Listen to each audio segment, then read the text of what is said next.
everybody, and welcome to this episode of Full Throttle, powered by Race for RP.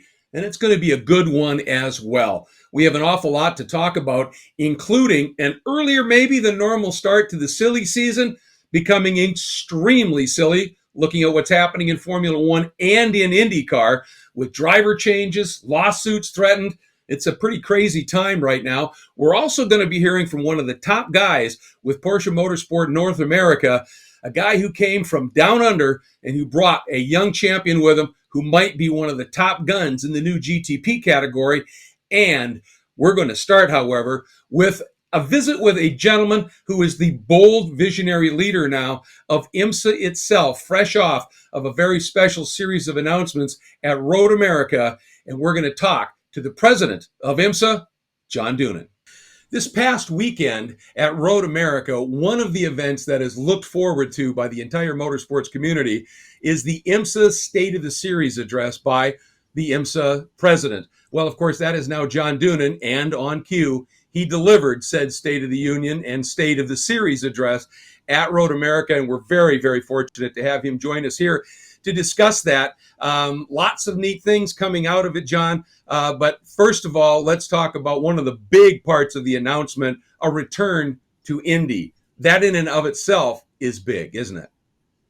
It is, Greg. It's wonderful to be back on Full Throttle with you and the team.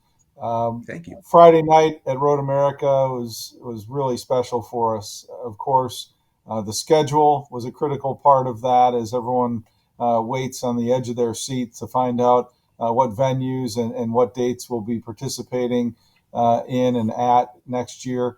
Sustainability was a big message, and of course, continuing to be the place for our partners to do business. But you're right, a return to the Indianapolis Motor Speedway for endurance sports car racing, a 4-hour daylight into darkness IMSA Michelin Pilot Challenge race, and then a standard 2-hour, 40-minute IMSA WeatherTech Sports Car Championship race on NBC Network on Sunday, September 17th. So a lot of traditional visits. Of course, the 4 endurance races, the Rolex 24 at Daytona, the Mobil 1 12 Hours of Sebring presented by Advanced Auto Parts, the Salem 6-hour at the Glen, and of course, Motul Petit Le Mans. But that return to Indy, a lead up to our championship weekend at Michelin Raceway Road Atlanta, is going to be a really nice new opportunity for our partners and definitely for fans. Doug Bowles and the team are going to allow camping in the infield for the very first time. So we're really excited about that. I think it's been since 2014 since IMSA has run at Indy. I happened to be there working that event, and it was massive. It was mega to be able to combine IMSA and Indy. The interesting thing to me is it's an 11-race total schedule for the WeatherTech Championship. 9 of those are going to feature the new GTP category. That is going to be phenomenal. We've seen so much investment, testing, and the like for that program. We're on the cusp, I think, of something very, very special here for IMSA, aren't we? We are, Greg, and you and I both grew up certainly at Road America and places like Brainerd, seeing those GTP cars of the mid 80s and into the 90s, which everyone called the heyday of IMSA.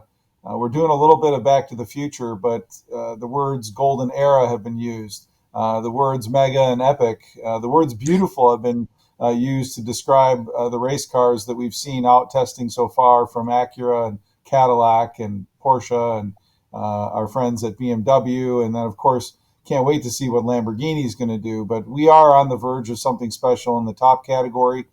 We took a leadership position on GT racing with GTD Pro and GTD. We're enhancing the Bob Akin Bronze Cup into a championship next year for bronze drivers. So you add the single make championships to that. And if you haven't bought your tickets for an IMSA event in 2023, you better do it fast. It's going to be a really, really special season for us as we launch so many new cars and also some new initiatives. And that Bob Akin Championship now, the winner of that still gets that automatic invite to Le Mans for the following season, do they not? They do. A really special part of our strategic alliance with the ACO provides that to the Bob Aiken Bronze Cup winner. We also still have the Jim Truman Award, which does the same for the LMP2 bronze champion. And we actually get a third entry to be named later, as they say, but we're very excited about the convergence of regulations and the continued relationship we have with Pierre Fion and Frederic Lequin from the World Endurance Championship. And we're hearing talk about a possible IMSA presence at the new NASCAR Chicago event. It looks like there's a feel here that IMSA is expanding, looking at more major markets. What's driving that? What's the impetus for that happening right now?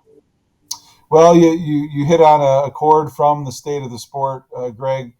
We want to continue to be the place for partners to do business. We have 18 auto manufacturer partners, as you know, the most out of any sanctioning body in the world. Even if you combined a bunch of the major ones, nobody can add up to 18. So we're proud of that. And those partners, they help us determine the markets that are most marketable for them, places they want to activate with consumer displays or in-market promotions, maybe engaging their dealer bodies. We also talk with our stakeholders, our race teams, of course, about the places that mean the most to them and their corporate partners. So we're really trying to do what we believe is best for the sport and also what is best for our partners to be able to do business. We want IMSA to be the place to do business. We want to remain cost effective. We want to remain proper entertainment for the auto industry and related brands and products.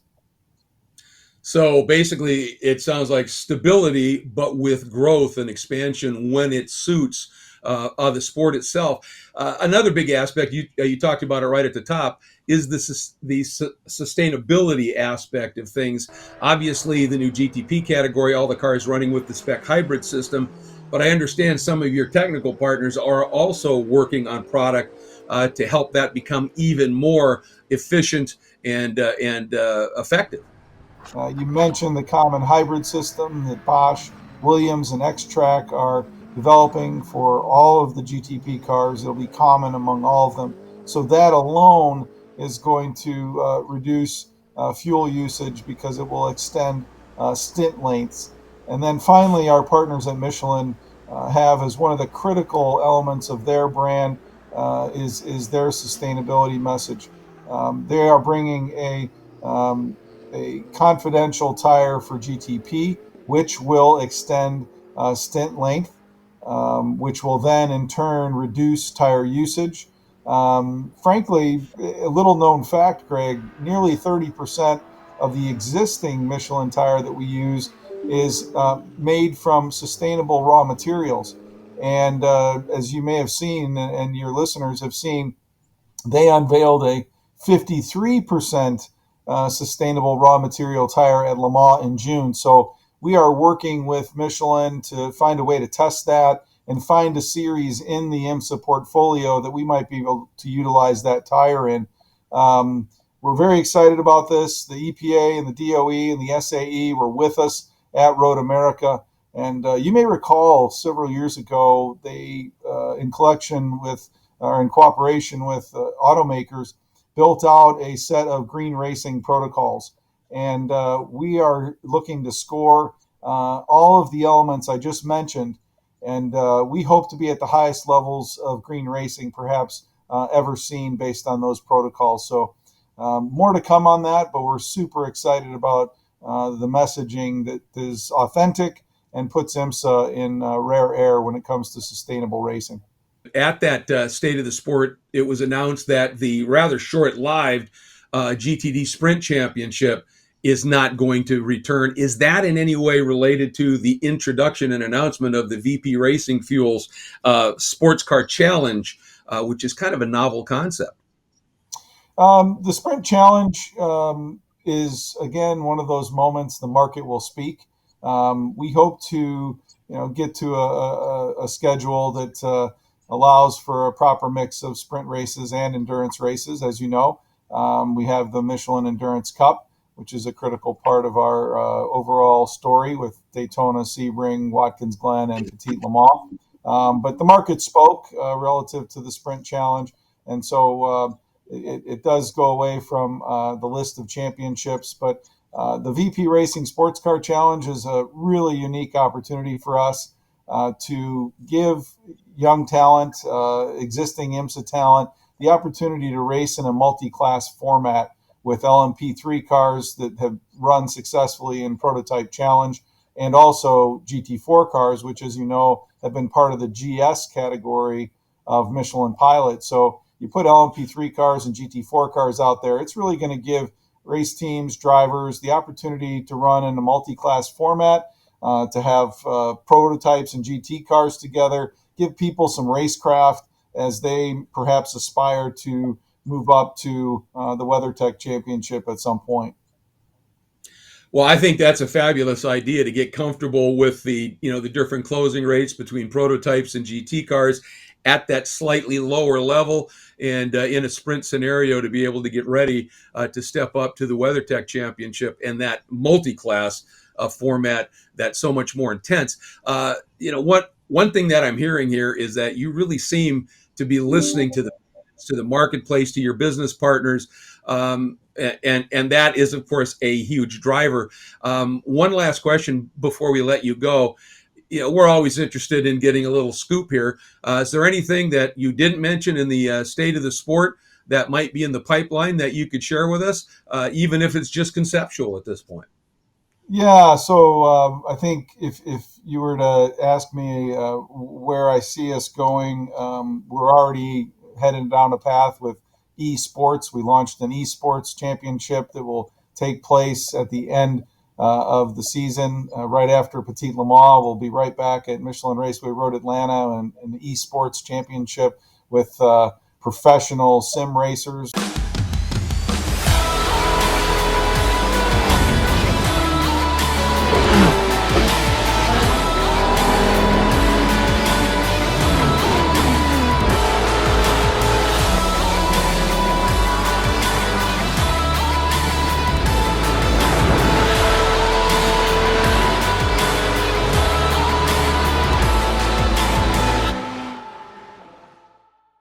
That's a really nice element of our portfolio as well, and expanding to a wider audience. Finally, I'd love to see us in the STEM area be able to bring IMSA content to the next generation of learners, participants, and the like. So we're really, really proud of what we're doing, but we got to have an eye on the future, and the future for IMSA, certainly mine and my teammates' mine here in Daytona Beach, is very, very bright. It's always not just a pleasure, but truly informational and forthcoming to have a chat with IMSA's John Doonan. When we come back, we're going to chat with another stand-up gentleman, somebody from Porsche Motorsport North America, who in many ways is also joining the organization as things start to get more evolutionary for them as well. Good stuff ahead here on Full Throttle, powered by Race for RP.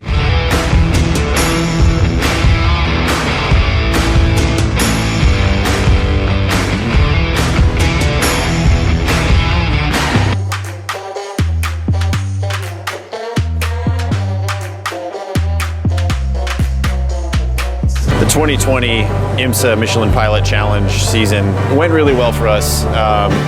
We helped drive some awareness and accelerated some research for Race for RP. It's so powerful and moving and helps so many people that need it. Being one of the ambassadors for the brand is hugely important for me.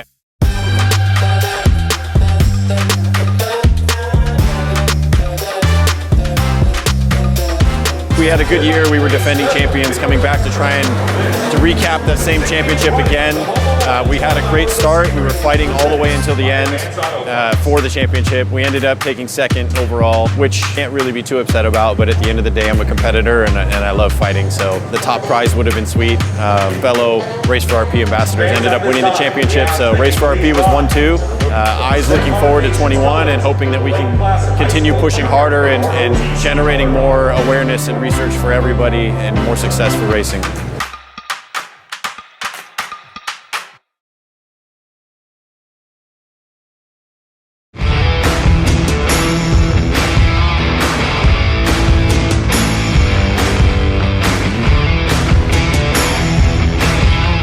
Welcome back to Full Throttle, powered by Race for RP.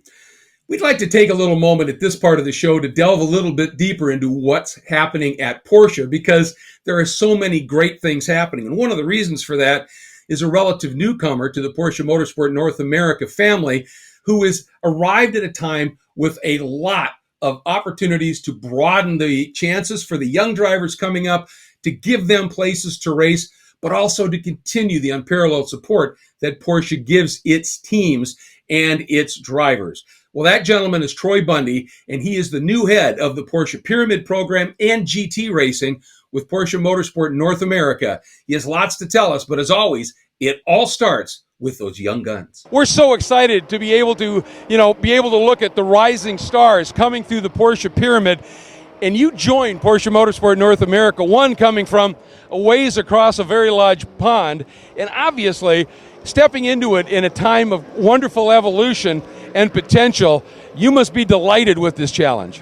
Oh, absolutely. It's exciting to be here. I was 5 years in Australia I was head of motorsport for Australia, and we ran that program and grew that program to a really bespoke program. And one of the highlights in Australia was today we announced that Matt Campbell's running an LMDH, and he came from our junior program in Australia. And ultimately what we're looking to try and do is exactly the same here, is really grow Carrera Cup in this market as a pinnacle one-make series, develop young talent, but also talent, more experienced talent as well, as a really key platform. Doesn't matter what level of experience you have as a young driver or more experienced driver, you want to come racing Porsches with us.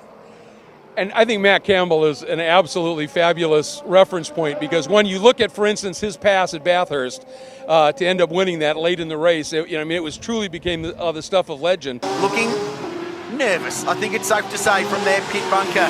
It's all to play for. Australia's International Enduro. No, where's he going to get through there? He's going to have a look into the elbow. He's had the look. He's made it stick. There's a Porsche leading with 9 minutes on the nose to go. I just had a feeling, even before he moved for it, that he was setting up. Here comes the Aston. That's not done. The Aston gets the tow, goes to the right-hand side. Here comes the traffic. Oh, it was the McLaren, wasn't it, that was in the way, but still, that means that Matty Campbell has to defend into the chase. Now he gets announced as an LMDH driver.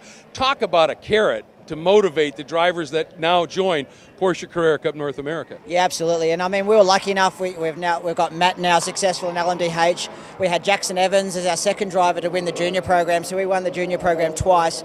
Ultimately, what I'd love to do is the exact same thing in North America with American drivers and achieve the same thing here. So really provide a really key platform for young drivers to come and use Porsche as a platform to ultimately become professional race car drivers. Clearly, we'd love them to race Porsches as professional race car drivers. Sometimes that's not always the case, but if they come through our platform, then that's something we can be pretty proud of. Oh, absolutely, and we've seen that some of the top drivers now for different manufacturers. Where did they learn their racecraft? Through the Porsche Pyramid program, and to great success. And that's all part of it. Obviously, you'd like to have that continuation of the Porsche mark. But I think one of the reasons, certainly, the Carrera Cup North America is a great motivating carrot. But the Porsche Motorsport North America's support of its race teams, support of every car that's sold. I've often referred to it as Porsche looks after their cars from cradle to grave. And now with this championship, in a way, you're doing the same for young aspiring drivers. Yeah, absolutely. I mean, I think one of the most important things for us is the Porsche Pyramid. I mean, we start our program in, obviously, track days, but then we've got Sprint Challenge, which is a key platform for us where you can run GT4 or run Cup cars. Then you go to Carrera Cup, which obviously we've got the latest generation Cup cars. And then you can go back into IMSA or SRO, run Endurance GT4, GT3, and now we've got LMDH. So we've literally got the full suite of products. If you want to develop a driver, you want to become a professional race car driver, we can take you from the very start to the very top through our platform. And as I said, part and parcel of that is you have to have something reliable to drive for people to notice you. Porsche sets the standard there, and on the rare occasion where there is a problem, so many teams that I've talked to over the years. I had the pleasure of announcing many years of the Porsche GT3 Cup USA, many years of teams saying, yeah, we wouldn't be in this race if it wasn't for the support from Porsche Motorsport North America. It's a very tightly knit organization. Yeah, absolutely. And I mean, you look at this weekend, we've got nearly every platform running this weekend. We've got 3 support trucks, we've got 7 or 8 engineers, media people. We've got a whole range of nearly any sort of support you need. We've got it here. As a customer, if you're a Porsche customer, you get access from PAG engineers, from mechanics to parts. We've got full trucks of parts. We've got media content people going around. It is a full service program we have. Whether you're running in the top level GT3R or you're running in GT4, you get treated the same. You're a Porsche customer, you're part of our family, and ultimately what we want to do is have successful customers. When they succeed, we succeed, and we are a family, and that's, we're a team but a family at the same time. So I think it's something we're really proud of. When you join our ecosystem, our family, you're part of what we do, and when they succeed, we celebrate that success as well. And I have to ask you, you're from Australia. How did your connection with Porsche evolve to where you became part of this remarkable organization? Yeah, so my background is, I've got a 20-year sports background. I actually worked for Supercars for about 10 years. I was actually the commercial director for Walkinshaw Racing in Australia, so with Supercars, and then had the opportunity to potentially come across to Porsche through someone I knew that worked in PCA. And when I had the chance to work for Porsche, honestly, I couldn't say no, and it was the best decision I ever made. I had a fantastic 5 years down in Australia, running Carrera Cup, running Sprint Challenge. We had some success at Bathurst 12 Hour with Matt, of course, but then I had the opportunity to come across to North America, take what I learnt from Australia and apply it here. Then, of course, it took me about 2 seconds to say yes. So I'm really looking forward to the future here. We've got such a big market here, such great racing here, across all levels. So I'm really looking forward to working with all our customers, whether it's a GT4, whether it's a Cup car, whether it's a GT3R, now LMDH. I think it's super exciting to work on this cool product in the day. I mean, I'm biased, but the Porsches are awesome cars. Anyone that drives one absolutely loves it. And the best thing is we've got a full support program to support those guys as well. Absolutely delightful to have that opportunity to chat with Troy. And he mentioned right at the end there the support program. Well, I've had the opportunity over the years to announce the Porsche GT3 Cup prior to the formation of the Porsche Carrera Cup North America, and just announced Porsche as a manufacturer involved in so many American Le Mans Series and IMSA events. And the one thing that is without question is that support program as a team owner, as a driver, as a technician in a team from Porsche is second to none. Wherever Porsches race, there's a huge transporter there with everything a team could possibly need. In that regard, they truly set the bar very, very high.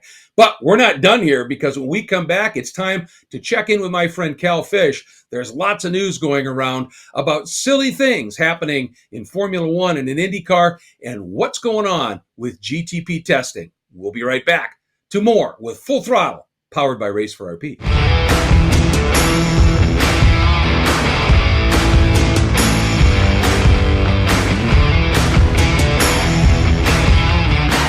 Last season was filled with major strides forward in RP-related awareness, research, and education, thanks to the efforts of Race for RP. For the first time in history, clinicians are more readily recognizing and diagnosing relapsing polychondritis, so patients can begin managing their disease sooner.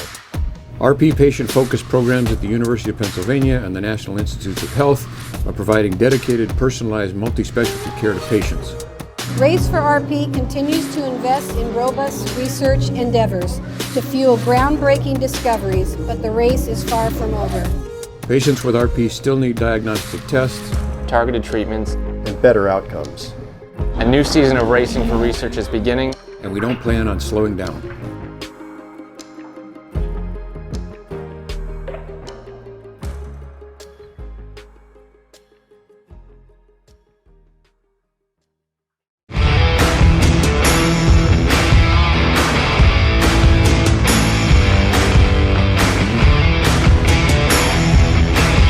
And welcome back as we continue with more on Full Throttle, powered by Race for RP. It's time for us to get into the news just a little bit, and that means it's time for a great conversation with my good friend and one of the best analysts in the business, Calvin Fish. And what we're going to start off talking about in this moment is something that seems to be happening earlier and earlier every year. silly season seems to be fast among us here, from Formula One, really right down through IndyCar and other series as well. We recently heard that Alonso, kind of a shock announcement after having been so fast and impressive with the Alpine team, replacing a retiring Sebastian Vettel, which is huge news in and of itself. But that's created a huge contract sort of snafu with a young driver who's coming up through the ranks, who's looking very, very favored, but claiming that a couple of teams are making their own claims without his approval. Yeah, it's been a wild ride the last couple of weeks, right? So first of all, Sebastian making his announcement he's going to retire.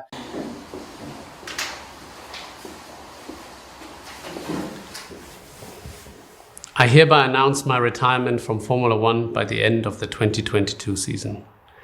Probably I should start with a long list of people to thank now, but I feel it is more important to explain the reasons behind my decision. I love this sport. It has been central to my life since I can remember. But as much as there's life on track, there's my life off track too. Being a racing driver has never been my sole identity. I very much believe in identity by who we are and how we treat others, rather than what we do. Who am I? I'm Sebastian, father of 3 children and husband to a wonderful woman. I am curious and easily fascinated by passionate or skilled people. I'm obsessed with perfection. I am tolerant and feel we all have the same rights to live, no matter what we look like, where we come from, and who we love. Wonderful ambassador for the sport, great guy, just great heritage in Formula One. And that opened up a key seat with Aston Martin Racing, with their plans, with Lawrence Stroll on board, with the revenue and resources that he brings to the table, a prime Formula One seat with the team that's on the rise. So Fernando Alonso, I mean, he's so good, Greg, even at his age. He still has that sharpness, that grit, that determination to run at the front of the pack. And suddenly he made a surprise announcement. Everyone was just deciding or determining whether he was going to retire or stay with Alpine. He jumped ship immediately. And suddenly, for Alpine's perspective, they think, well, that's okay. We've got this wonderful young rookie in Oscar. He can just fill his seat. They make the announcement, and Oscar says, not so fast. Yeah, I mean, he literally put out his own statement saying that was done without my approval. I have not signed with them. And that's really sort of thrown things up in the air just a little bit. And talk about how that mirrors what's been going on with Alex Palou on this side of the pond. Oh, it's almost identical, Greg. It's almost cut and paste. Make an announcement, and then suddenly the driver goes on social media saying, and then suddenly we haven't seen the third part of that in terms of a team making the announcement for who Oscar may or may not be driving for next year. IndyCar's reigning series champion plans to switch teams next season, even denouncing in a news release from his current team. Alex Palou says he's driving for McLaren next year. Palou made the announcement on Twitter yesterday after Chip Ganassi Racing said he was staying. Palou says Ganassi Racing's tweet was posted without his permission. He says he is leaving the team for personal issues. However, News 8 reached out to Chip Ganassi Racing yesterday, and it says Palou will still race for them next year. Palou gave Ganassi its 14th series crown last season. He's posted 4 top 5 finishes so far this year, although he has not won any races. It really comes down to these bright young talents. They're so important now in terms of the Formula One teams getting the right guy for the seat, having that extra edge like Lando Norris has, for example, with McLaren, getting that little edge in performance. They can make the difference in terms of whether you're running midfield or right up front. So they certainly see it in Piastri in terms of his performance in Formula 2. He's been knocking on the door. He's been looking for this opportunity.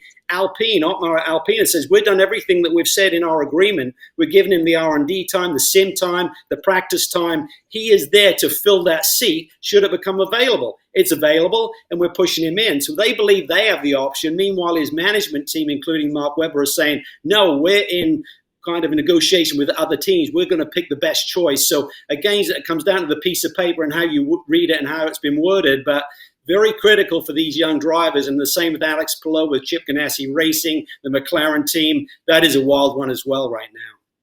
What are the odds that's a negotiating ploy to try and drive their value up just a little bit when they start talking bucks?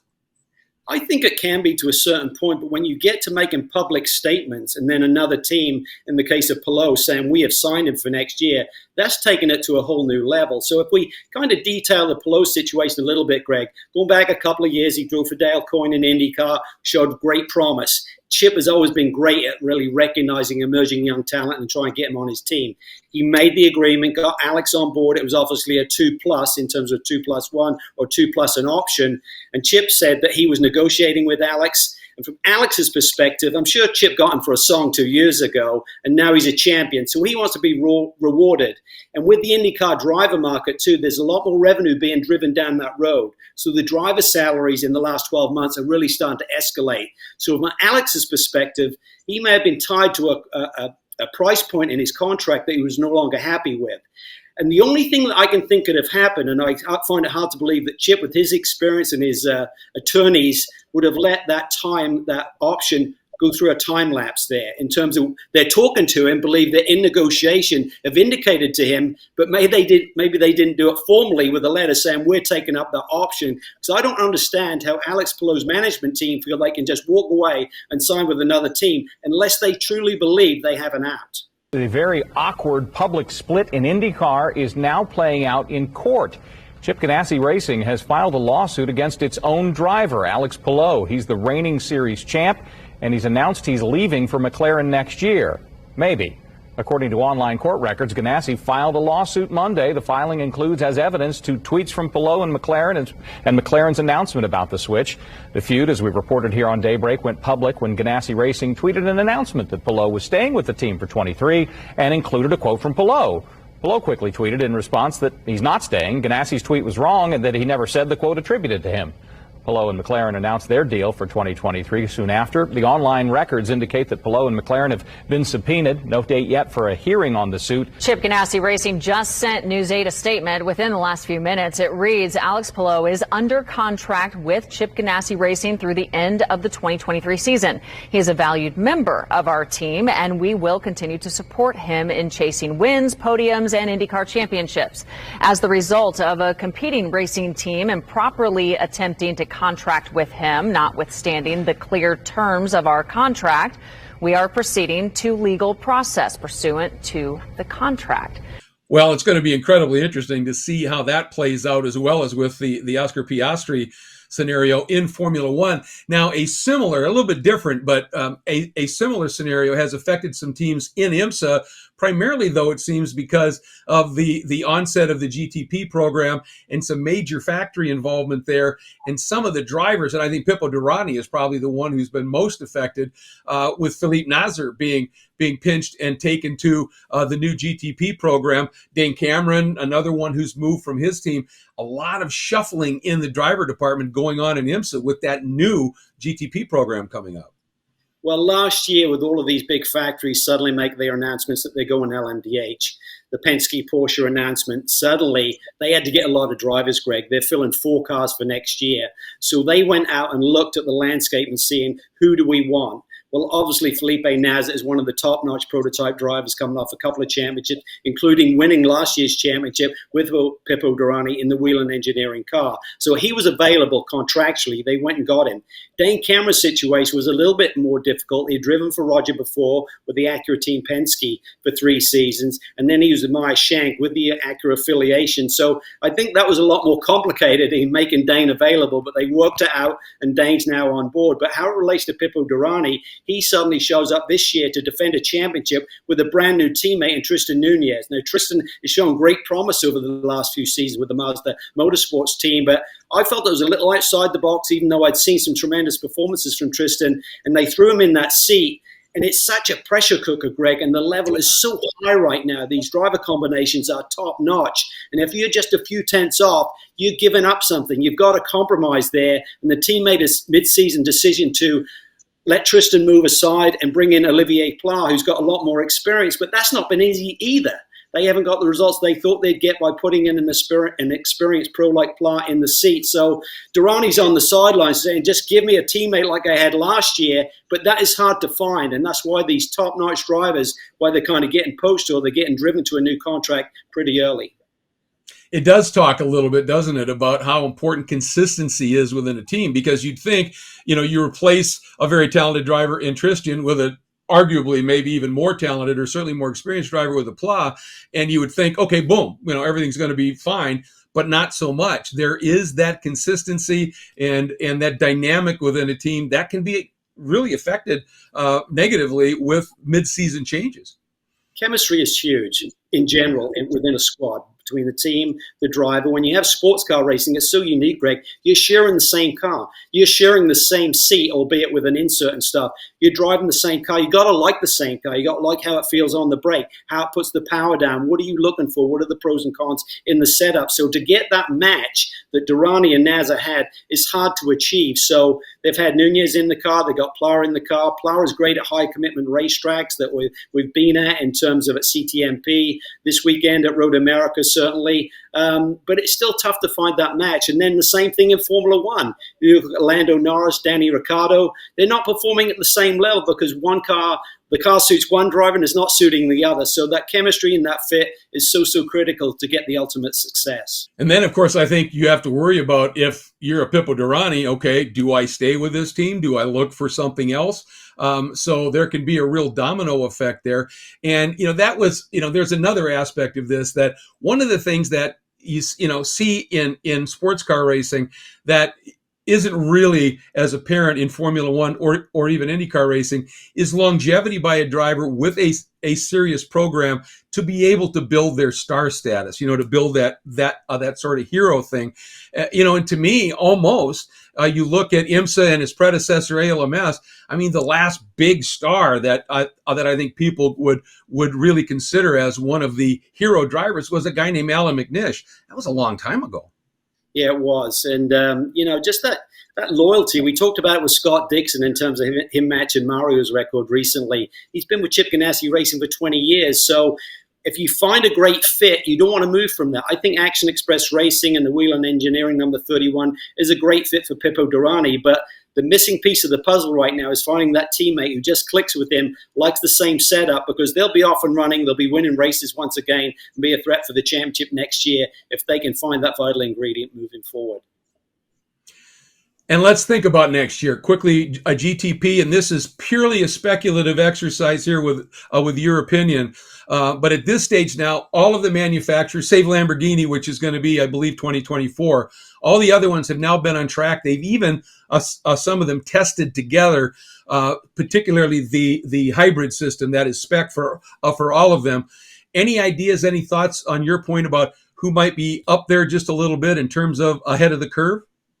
Well, if you look at when they first put cars on racetrack, you'd think Porsche and Team Penske have a huge advantage. But I bumped into Tim Cindric, who's president of Penske Racing, of course, at the weekend. I said, how's it been going? He said, well, we've had a few technical issues with the MGU, so we haven't got the track time that we envisioned. And now they've gone in this collaboration mode because we can't afford to show up at the first big race next year, the Rolex 24 at Daytona, and have everyone having a problem with the same piece of kit. Because this piece of kit is across the board. Everyone is using the same hybrid system. So it's important that everyone gets more miles on that hybrid system so that it's truly proven and reliable come January of next year. So they thought they would have a big leg up by having about a 6-month lead time in terms of their track testing over Cadillac, Acura, now ultimately BMW are the last to hit the road here in the last couple of weeks. So that has not played out. So I think it's going to be pretty even, Greg.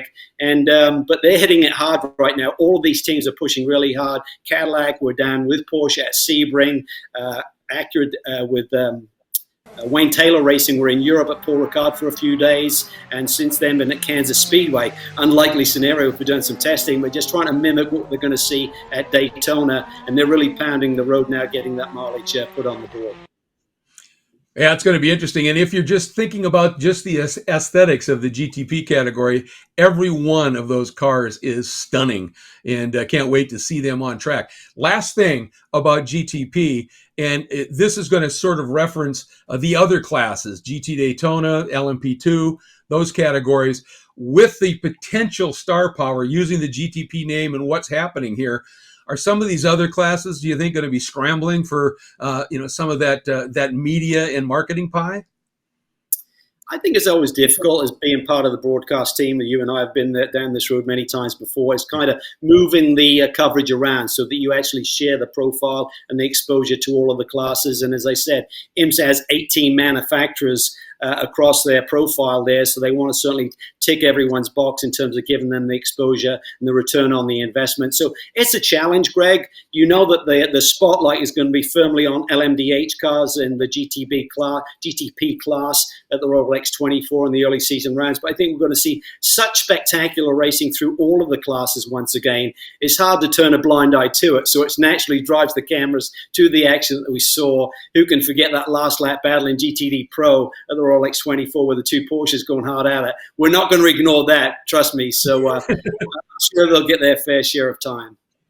And those other categories certainly deserve the coverage. I mean, the pros in the GTD Pro category, as Cal mentioned, produce such compelling racing, as do the pros and the AMs in the GTD Pro Am category. And you combine that with what's going on in GTP, LMP2, the racing is going to be phenomenal in every category. That's what makes IMSA so absolutely compelling. And we need to say to all of you, thank you so much for tuning in and watching Full Throttle, powered by Race for RP.